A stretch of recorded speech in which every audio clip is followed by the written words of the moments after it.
Donna. Good afternoon, everybody. Had to unmute. We're going to give everybody just a little bit of time for people to join and make sure some people are on. Jacob is in the background running some private chat so he can see his people join. And just, Jacob, when you feel like enough people have joined, we'll get started and do our intro. And we're excited to be here with everybody. So you're going to open us up with a joke or something, Jimmy?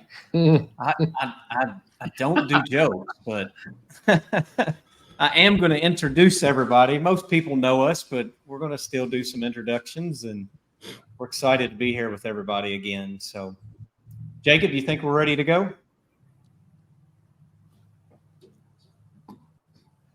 I'm going to take that as a yes. So, welcome, everybody. We don't have visibility to everybody that's on. So, if you're on and you want to comment and let us know you're on, we're glad you're here. This is our second edition of the TZE Lunch and Learn with Zion. So the Zion Experience.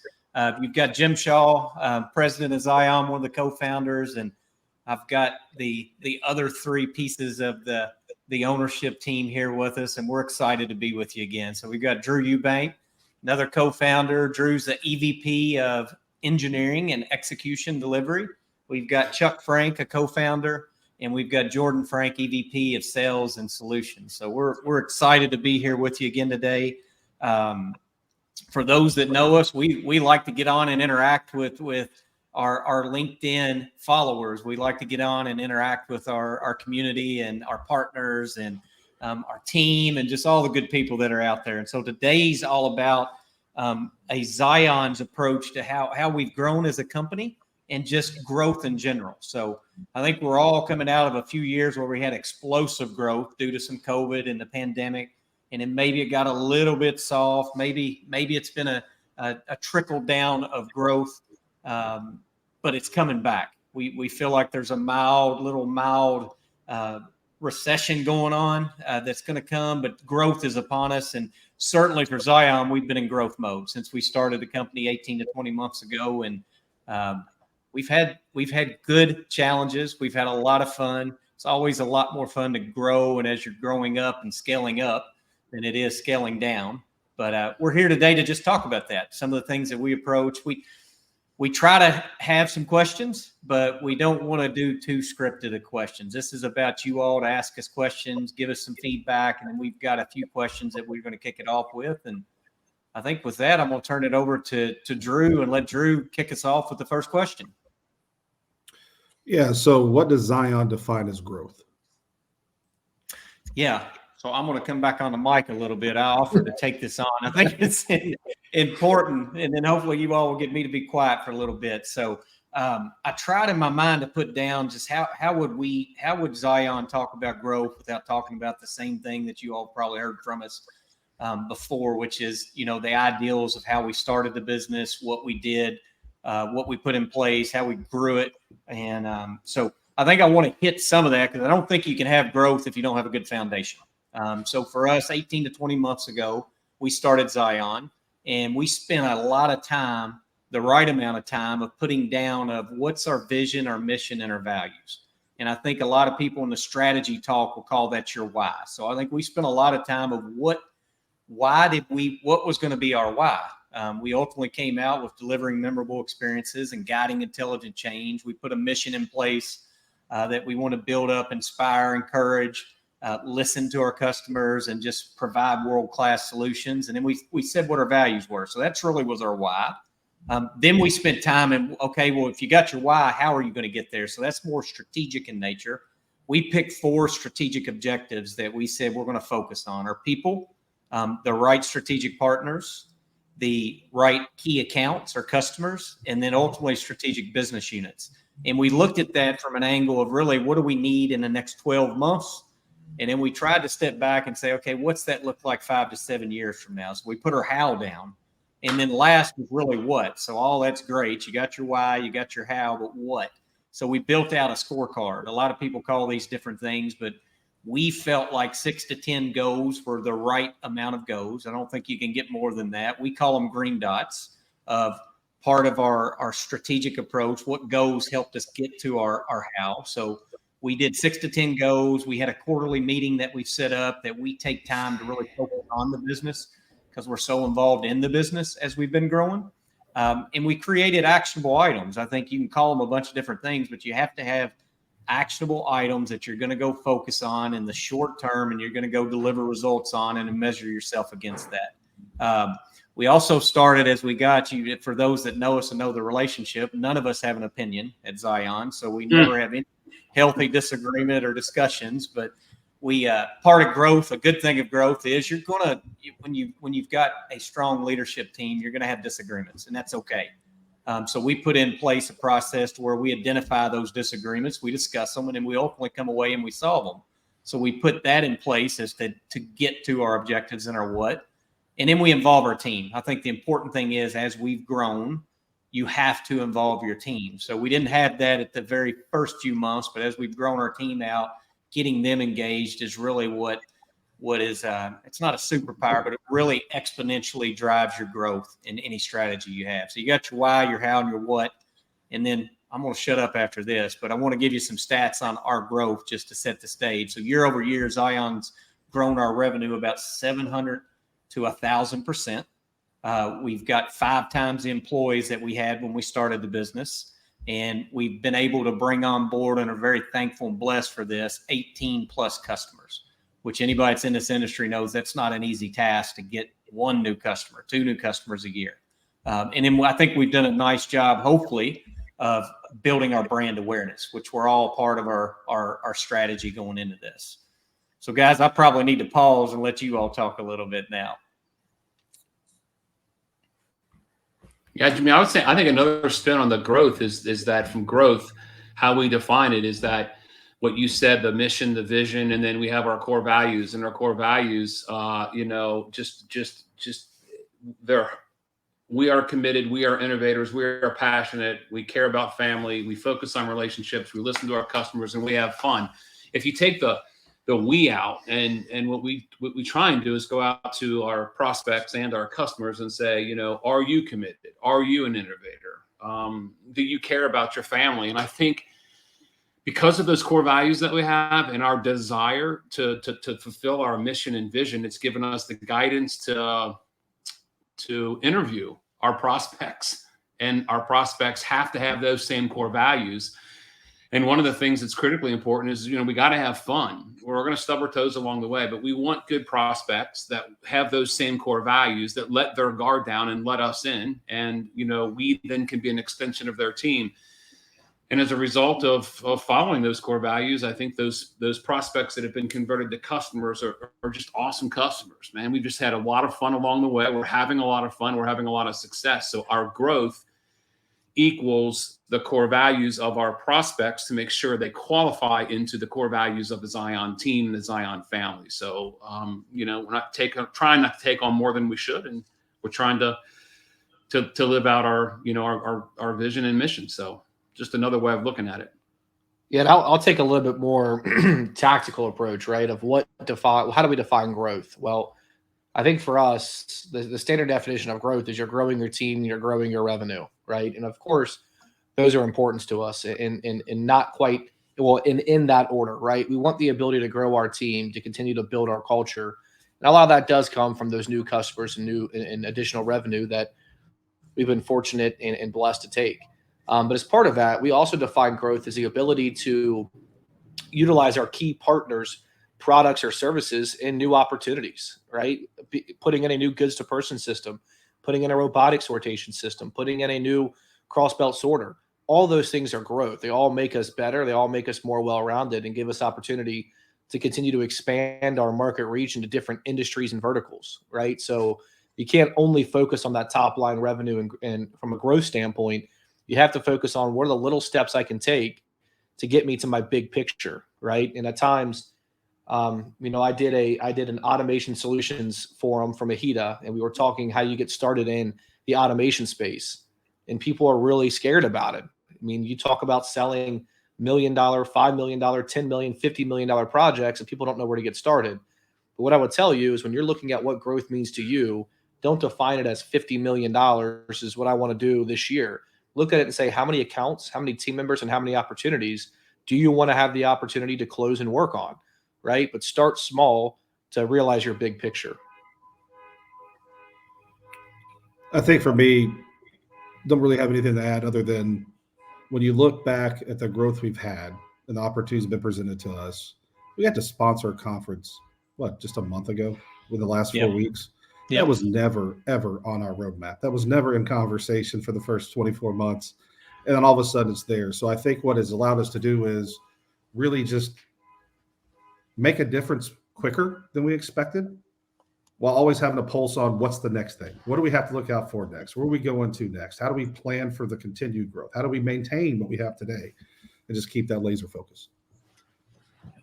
Awesome. I'm going to keep us moving. So along with that growth, another question that came up is, what are the upsides and downsides of growth? So guys, what do you think about the upsides and downsides of handling that growth? Yeah, I mean, I'll kick it off. I think I kind of mentioned it previously, but one of the things that we define growth as is the ability to grow our team.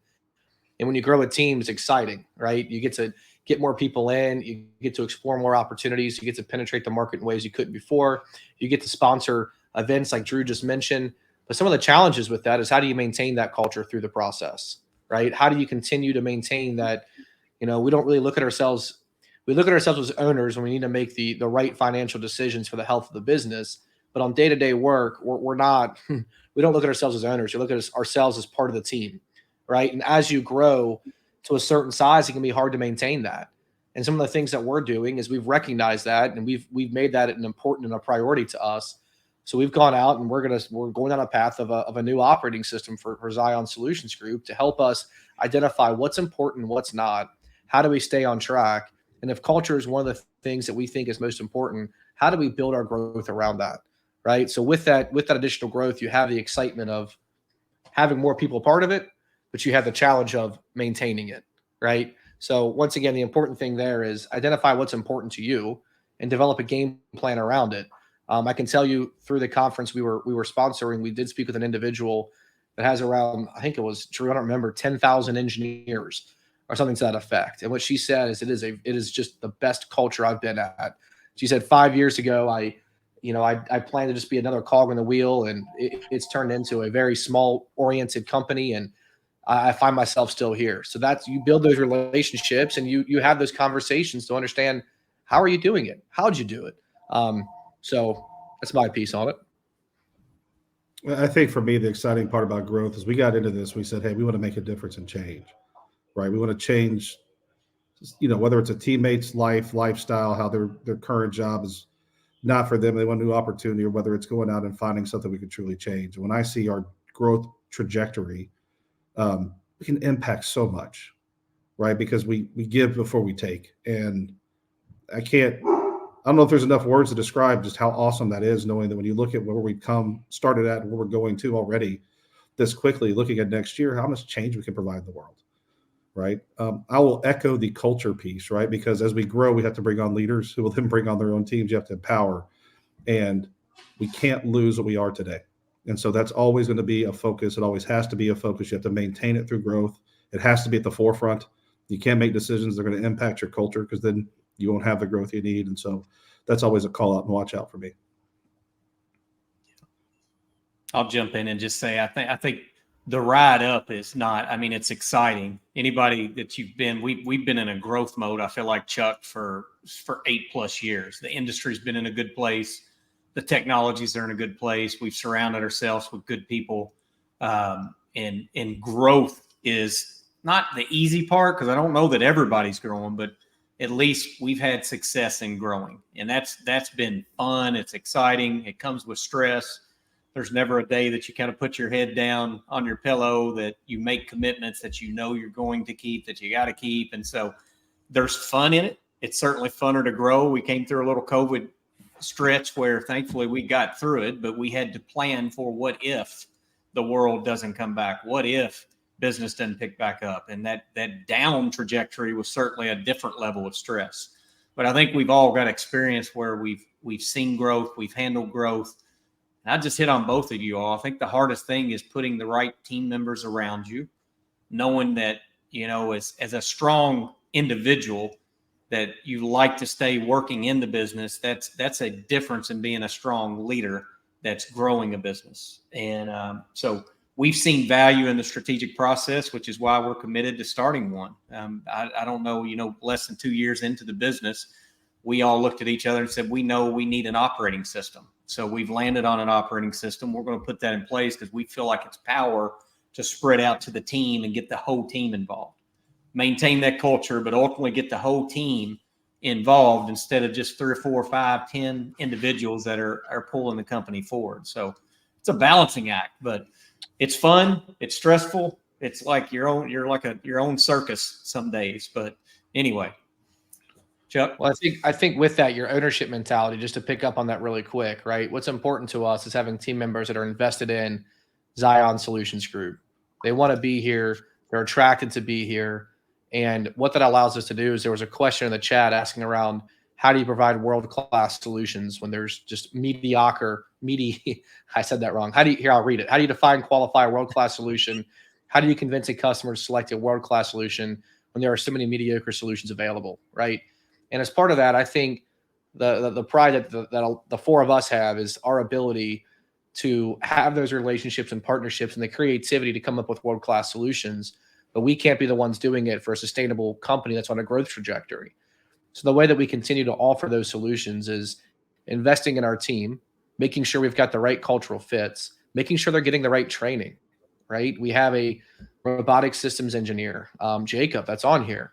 And for Jacob, it's important that he understands the various different technologies that we offer so that he can not only help qualify and concept these solutions, but he can become a subject matter expert, all things robotics that Zion offers, right? But there's conversations with Jacob. He started as an intern and turned into a full-time employee of Jacob.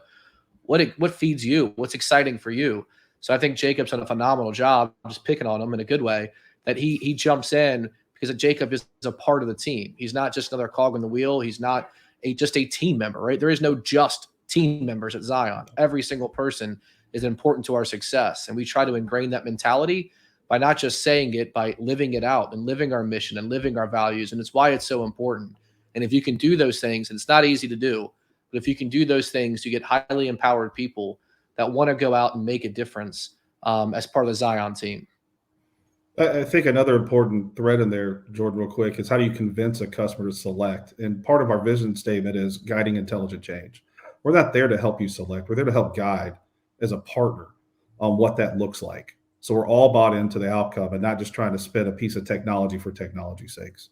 And right. I think that it buried into our culture leads to much more success than does failure. Agreed. All right, I'll roll into our next question here for the team. And maybe Chuck, will start with you since you didn't get a chance to voice your opinion on the last one. It's all good, Jordan. Yeah. What key barriers remain in place today that may hinder my company's or your company's growth? I think for us, we're our own barriers in the fact that when you look at what our vision is to deliver memorable experiences, I think we do a really nice job of being so focused on that. And when I say that, it's like, hey, we have this opportunity that we could take on. But if we take that opportunity on, are we going to be able to live out our vision? And I know it kind of sounds corny talking about vision and mission, but that's who Zion is. So we look at that and say, can we take that on and have a memorable experience? And I think for us, it's not that it's a barrier, but it puts us into a position where, man, as hard as it is for me to say this, sometimes you have to say, no, I can't work on that project. But we have to do that, right? We have to make sure that we're going to do what we need to do. And, so we create our own barriers, but they're good barriers. We just don't want to grow for the sake of growing. And we want to make sure that those that we say yes to, we fulfill our contractual agreements and that we live out that vision. So, I think that's one of the barriers. How do you, I'm kind of going off script here, but I think you've identified a barrier, but how do you keep that barrier from preventing you from growing? How do you continue to grow with that barrier in place? Well, I think, Jordan, that goes back to us, the ownership mentality of continuing to invest in the business because we're not worried about ourselves selfishly. We're more worried about the people and our customers, right? When you put others first, some of those barriers come down because you make better investment decisions. When you're looking at not from a a very selfish perspective, but just a holistic perspective of how you be better for others and not just worried about us. I think that helps from my perspective. It's helped us make better decisions to bring some of those barriers down and really invest back into what the future may look like. I think, Drew, the other thing it does is that, I mean, again, we're very forward with our growth strategies with our customers. We let our customers know where we're at. And so when we get a prospect, in this case, that asks us to take on a project or look at a project, we are pretty tough on qualification of like, hey, in order for us to do that, here's what you'll get. You came to us, you have a need, we can help you with that. But if we're fortunate to earn that business, what that would mean is that, hey, we might have to bring on a couple additional team members to take on your project. And so, what we're doing is we're saying, here's what our barriers are, but in order to do what we need to do, here's the plan in which we would do it. What we're asking you, Mr. Prospect, is what questions do you have of us that's going to qualify us to make you comfortable to select us? And if you select us, it's lip service, but you're going to get we think you're going to get a great experience. But we have to invest into you as you're investing into us. So I think, Jordan, that's another way of like taking that barrier that's there and saying, hey, let us educate on how we remove the barrier, but we're asking for some commitment from you too, as it relates to what commitment will you give to us? Does that make sense? It does. Yeah. And I think another challenge barriers is really just you can grow too fast. And so when you've got what we are all good at and our team is good at, which is that entrepreneurial spirit of growing, we get a lot of great ideas, and it's not that you lose focus. It's just hard to maintain focus. So you can grow too fast. You can not have enough focus, right? Those can be two barriers to it. You can make decisions in our business that you get projects. Projects are a certain lifespan, 6 to 12 months, let's call it, sometimes 6 to 18 months. And you have to make decisions to successfully deliver that project. And so you can make decisions on personnel as you're growing in that environment that you can just simply grow too fast. You can put people in the wrong spots. You can have all the good intentions, and you put people out. You make the assumption that they can do exactly what you know to do, and you don't have the communication or the training or some of the foundational items in place for them to be successful. So what's that lead to? You get a person that you bring in for a specific job, and then they're unable to grow because you put them on that job instead of putting them in a position to succeed. The old sayings, put your people on your biggest problems put your people on your biggest opportunities instead of your biggest problem. And so that's when you're growing, that's a challenge. Yeah. And I think from a vulnerable and honest standpoint, fear, uncomfortableness, right? When you're growing a business, the unknown, and it's a real thing. I mean, I've certainly been through it, right? Of thinking about what does this project do, not only for our business today, but how do we sustain it in the future? And it leads you just to question yourself. Do we have the right team? Can we support this? And we've got people counting on us, and it's uncomfortable. It's a little scary. But what you do is you surround yourself with good people like we have here. You put a plan on place. You know what the different triggers are that allow you to bring on people, or where you may have to kind of pause for a moment and figure out how do we become more sustainable, whatever it is. But you're going to have a little bit of just scary, unknown. What's going to happen? How do we do this? But you can't go into it blind. Understand what's the best case and what's the worst case. Get yourself to where you're comfortable with that. And then you go out and you execute upon that plan. But you're not going to have every answer. It is going to be a barrier, but you can absolutely overcome it with the right team, the right confidence, and the right plan. That's right. I think John Maxwell has a quote: if you're growing, you're always going to feel you're out of your comfort zone. I probably got it close, but that's we joked about this, right? Over the last 6 to 8 years that we've all been together and working, it's like at some point you're just like, it's going to just stabilize, and we're going to come in and just push buttons and everything's going to run, and just haven't found it yet. It's been a lot of fun. It's been a lot of fun getting here where we're at, but haven't found it yet. Well, I'm going to roll to the next question. So I just would pause and say thanks to the audience that's out there. We're a little blind. We can't see who all is out there, but if you're still with us, we appreciate it. We'd love to have you comment so we know who's out there. Kevin, thank you. Thank you for your question. Kevin's a partner with us, one of our good partners at Tompkins Ventures, so we're glad to have him. But Please interact, audience. We're here for you all. We're glad to answer any question. We probably are best at less scripted questions and more of your questions. So feel free to ask us something. Next one that we're going to roll into is, how do you decide? So this is I'm interested to hear this response. How do you decide on your sales objectives? So Jordan, you want to go first, because I think as the sales guy, you answer the question the way you see fit. I'm a little dance there. Yeah. I mean, yeah. When it comes to your sales objectives, right, you have to first evaluate, what do you have in your pipeline? What are you planning on? I disagree. No, I'm only kidding. Go ahead. I couldn't resist. That's the easy part, right? You can look at what you have. You can look at what's ahead. You can use KPIs and you can use everything else. But at the end of the day, I think the way that we define our sales objectives is, of course, you have your traditional business regimen of understanding what does your budget need to be, what does your profit need to be, what does your revenue need to be, and that's great, and that's all good. What I do when it comes to the sales objectives is we look at the customers we have, and we put out a target of the customers we want to get. We may not have them identified yet, but we know the number of new customers we want to add to our portfolio, and then we put a value against that of what we feel that we can achieve, and we go out and we set out a plan. And based on that math, we can figure out, okay, well, what do we need to be doing from a prospecting, which you've heard him talk about a lot? What do we need to be doing from a solutions and sales standpoint? And then do we have the team to ultimately go and engineer and execute it? But when we're defining our sales objectives, it's really inputs of, we have a 3-year and a 5-year plan. Where do we want to be next year? Do we think that's achievable? Do we need to update it? I tend to bring the rest of the team back down to earth a little bit at times, because I can tell you when we get our first budgets out and we've got some sales goals out there, it gets a little high. So I purposely just kind of set us back down to earth.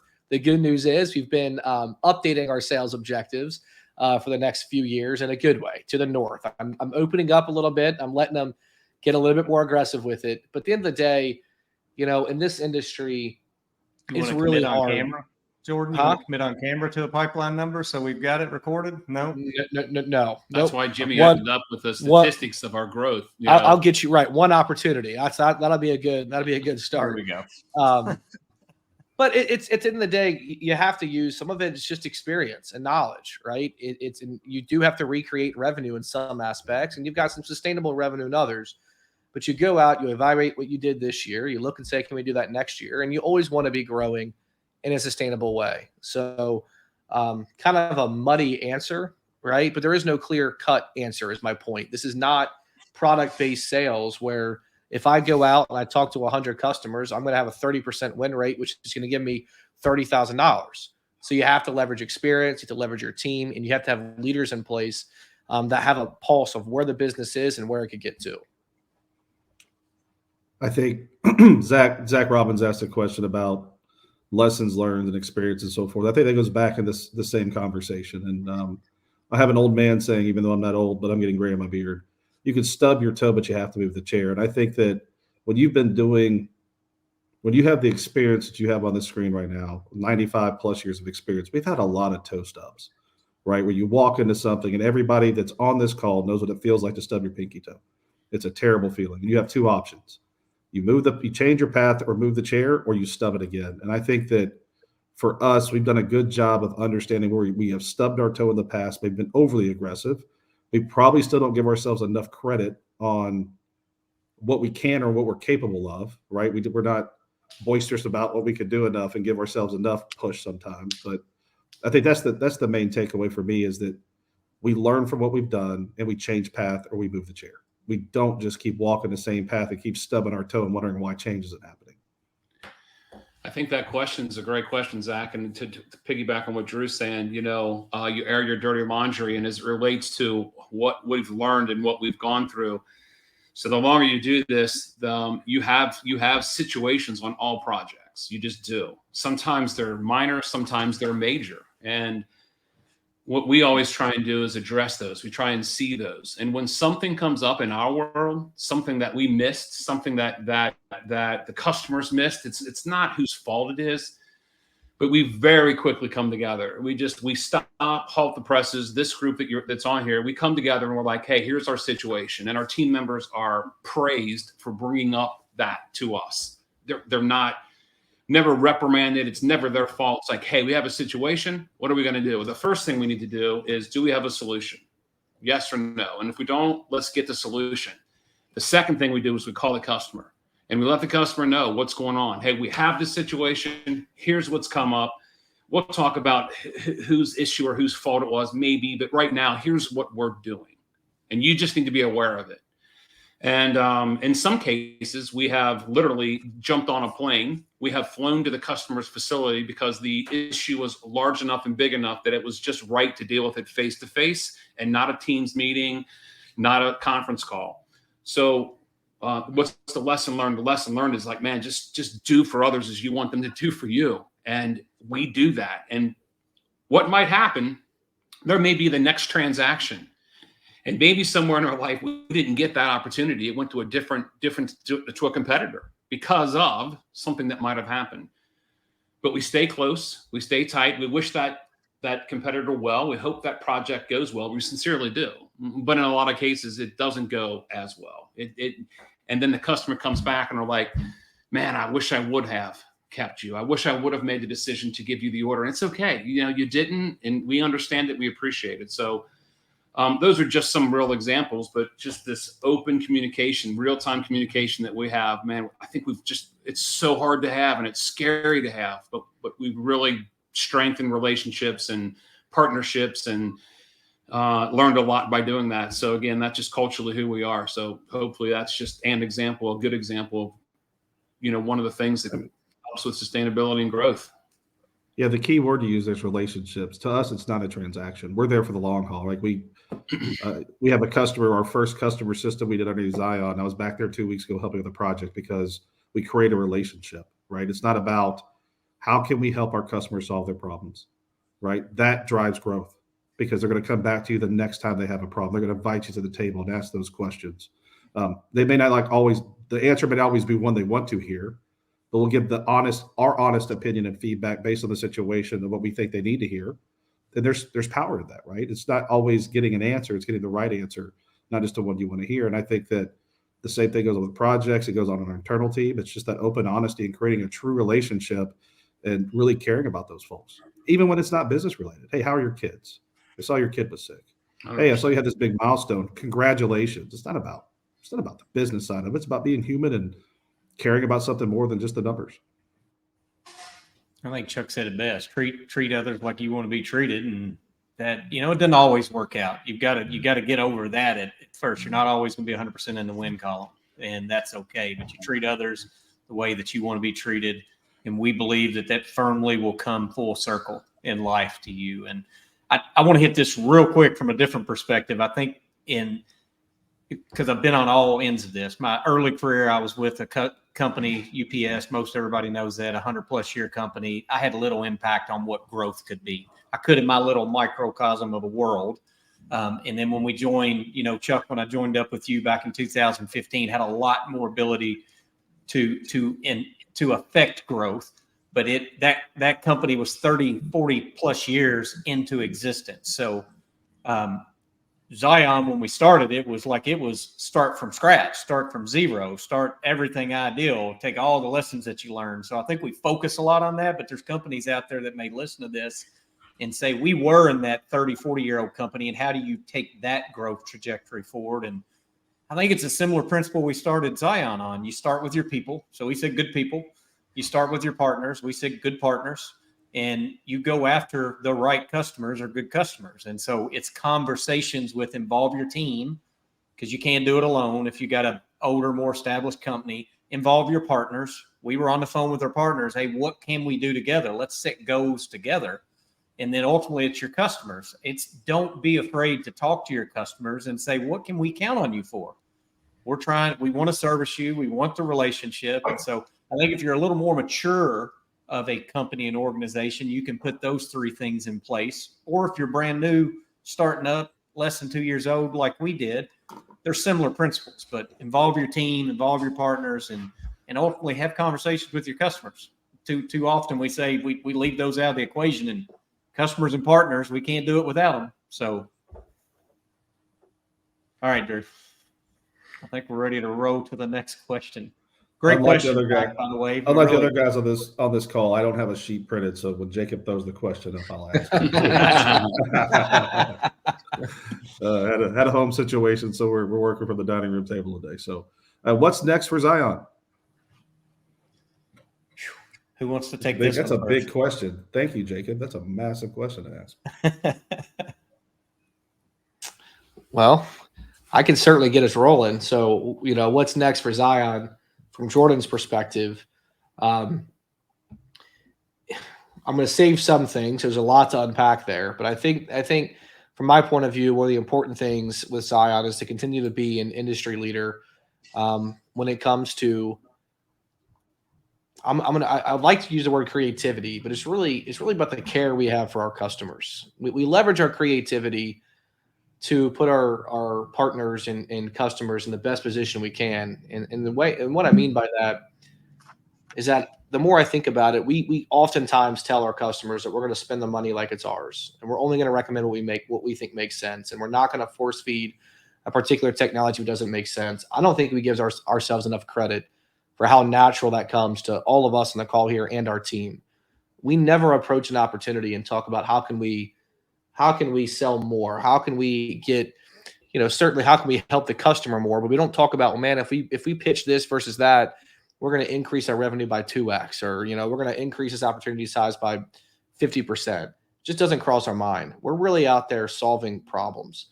It's what we're really good at, and it's what we look forward to doing. So what do I think is next for Zion is helping more people out there that need the help. There's a lot of customers that we've talked to recently that transparently just aren't educated in what they do need.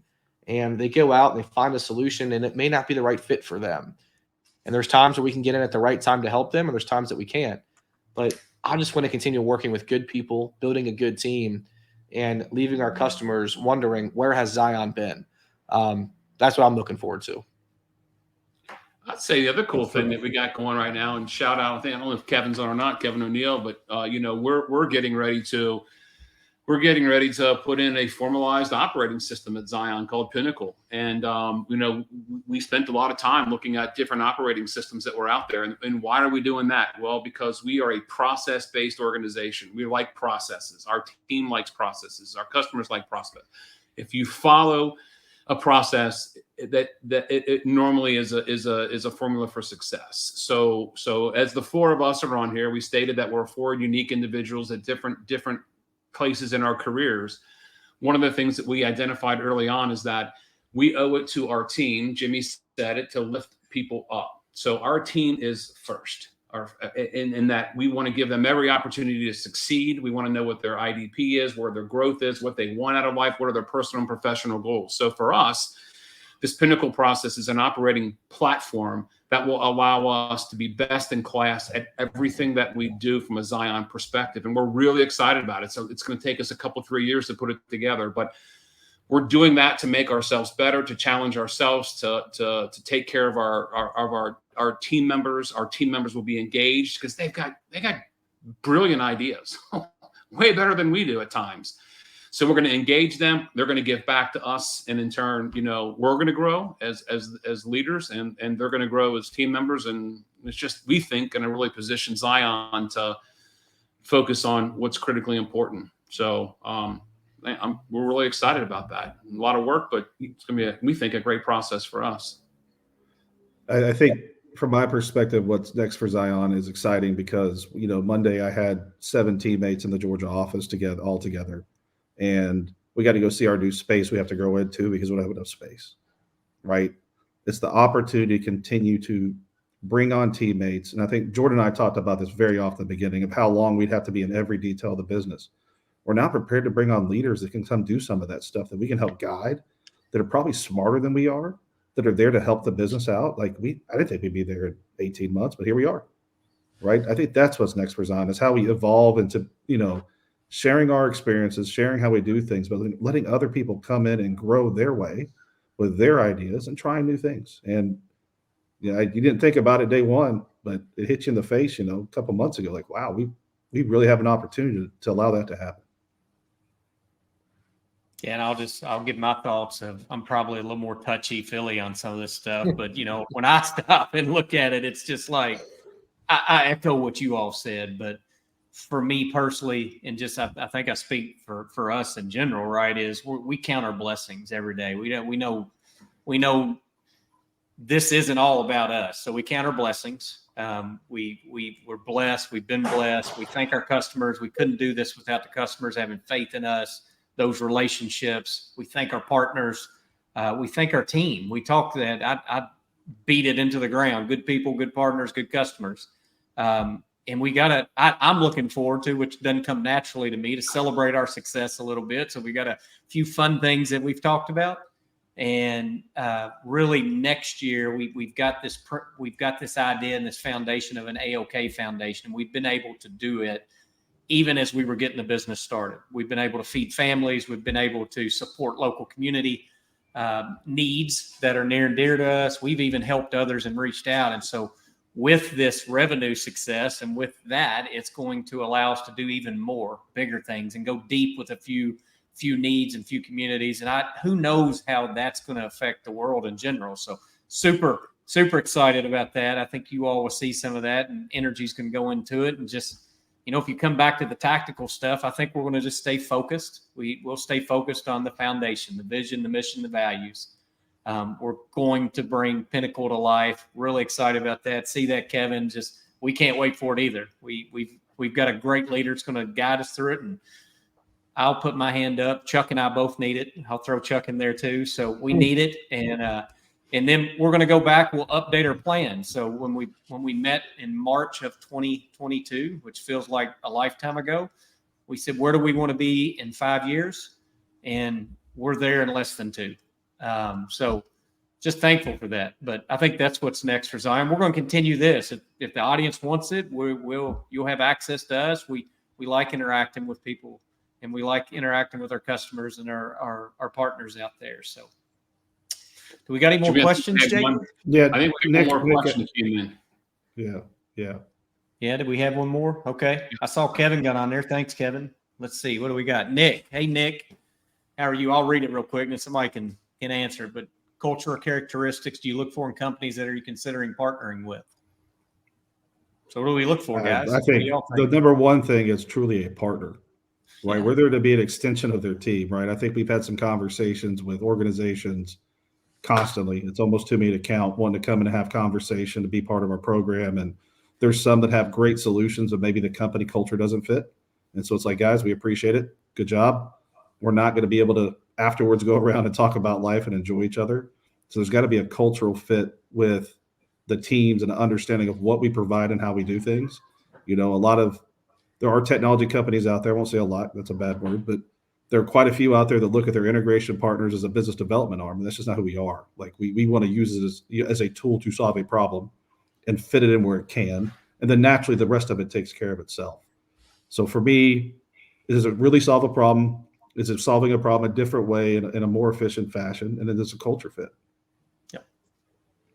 Yeah, I think Drew, the other thing, just to really personalize it, it's no different than any of us that go out and we sit down next to somebody that we don't know and we strike up a conversation with them, right? And it's just a conversation. And then that leads to 10 minutes, that leads to 30 minutes, that leads to an hour. And really what we're trying to do is we're just trying to listen to that person, in this case, that customer, just trying to listen to where are you in life and what do you want and how can we help you? And here's what Zion can do. And here's what we think the friendship can go. Do you want that friendship? Do you see us being a friend? Can you let us in? Can you open the door? Can you let your guard down? Can we get to the extension of your team and meet and talk? And you can ask us any question that you want to ask us, and we commit and promise that we'll give you an answer. So it's just like we care deeply about people, and we want to make sure that the people that we expose our team to, that we should expose them to, and that they're going to treat them right, and our team's going to treat them right? So we just lead by example, just communication and conversation. Yeah, I think that's a great question, Nick. Thanks. Yeah. For the audience that's out there, I think Jacob's going to put this up, but we're at the end of where we were going to be. We wanted to try to keep this somewhere around 45 minutes, but we'd love to do a little question and answer. So if you're out there, just hit us real quick. Hit us some questions in the chat.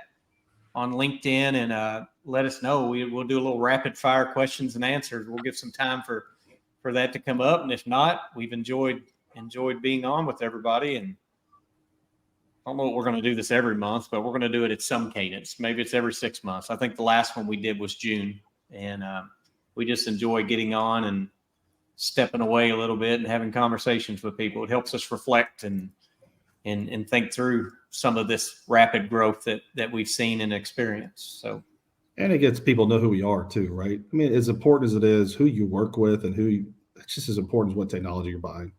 So you get it full throttle, guys. You get to see, didn't have anything printed out. It's real. It's live. There's no hidden agenda there. My daughter keeps walking in. She got sick, and so she's home today. And it's just, that's who we are. Real people. We're not hiding behind anything, like Chuck said. Yeah.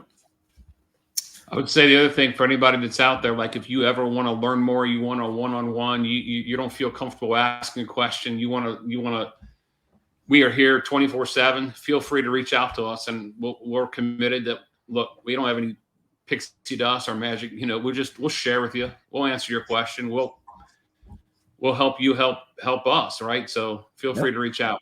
24/7. Is that you?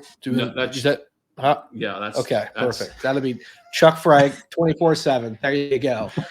I'll be here most hours. Well, I didn't say we'd answer, but we will get back to you. We will. Yeah, I think you bring up a good point. Like, the people may not want to ask, and this all feels like we're talking about all the good stuff. But listen, we've stubbed our toes throughout the last 18 to 20 months, and we'll still stub our toes. So we're not perfect. We're not trying to portray anything that we're better or we're perfect, but I like it when Jordan said, not everybody's vulnerable like this. And I think that's what you get with us and our team and extension of the teams. We'll always be honest. We're always going to tell you where it's at. We're always working towards that middle ground. That's what's the best solution for everybody involved. So I'm trying to buy some time, but I don't see any other questions coming in, which is good. That's cool. Yep. One last call for questions, and then we're going to just sign off. Anybody out got one question or not? Nope. All right. Well, we thank everybody for attending. Appreciate it. Thank you, guys. Any closing comments, boys? Thanks for being on. Enjoy doing it. Yeah. Thank you, guys. all. See you guys. All right. See ya. See everybody.